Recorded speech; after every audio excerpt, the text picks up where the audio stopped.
to invest successfully when all members are of the same race than when there is diversity on the team. Why? Because they are missing out on different perspectives. We see the same negative effects in homogeneously educated groups. Venture capital teams are 18% less successful when they invest with another venture capitalist who graduated from the same alma mater. So if the lunch table behavior I was witnessing extended to the meeting table, this organization's teams were probably not performing as well as they could. It might also help to explain the confusing interviews I just conducted with Tawny and Jim. In fact, it might explain why, in general, most corporate diversity efforts fail. I thought Jim had said all the right things about leadership during our conversation, but Tawny's experiences did not jive with her boss's words. I felt as though she was talking about a completely different person than the one I had met. It was classic he said, she said. He said, "I really like people to try new things. That is how we innovate." She said, "Let's just say if someone's new idea doesn't work, there will be consequences." He said, "I am all about empowerment. I like to let people do things their own way." She said, "We really get no guidance at all. He calls it empowerment, but I just feel lost." He said, "I always ask for everyone's input on decisions, but at the end of the day, it is my job to decide."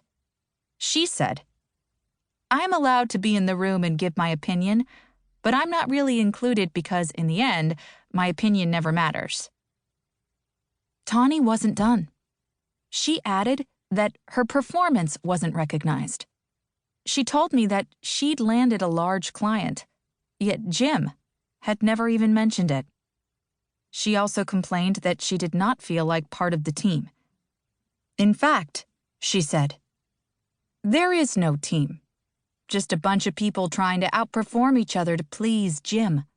But we're all on our own. It feels like the Hunger Games." As a result, Tawny, like so many others in the United States today, was not engaged in her work. She was just going through the motions to get through each day and was no longer taking on new challenges. It weighed on her that we spend the majority of our waking lives at work, and she'd had enough. She had decided it was time to look for a new job. For the last 15 years, I have been studying the intersection of leadership and diversity, how teams perceive female and minority leaders, and what leaders can do to increase the variety of race, ethnicity, experience, background, and perspective in their workforce. In that time, despite the notable increase in companies making diversity a priority and implementing diversity programs, the Fortune 500 has not made much progress. There is still a dearth of women, people of color, women of color, and LGBTQ in the top ranks of organizations. As of 2019, women and people of color comprise only 25% and 27% of executives, respectively. Only 5% of CEOs are women. 5%. This is despite the fact that women make up 51% of the population and minorities make up 39% of the population. For example, 13% of the population, but fewer than 1% of Fortune 500 CEOs, is Black. Even at companies that try hard to recruit women, people of color, women of color, and LGBTQ, leaders report that the diversity management efforts are not working. In April 2016, I spoke at the White House Summit on Diversity in Corporate America to an audience of Fortune 500 chief executive officers, chief diversity officers, and other thought leaders.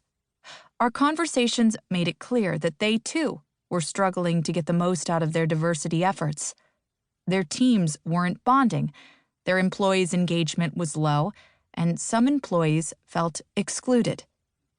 After meeting Tawny, I became curious to learn more about what leaders could do to fully harness the power of diverse perspectives and ensure that they keep their talented employees.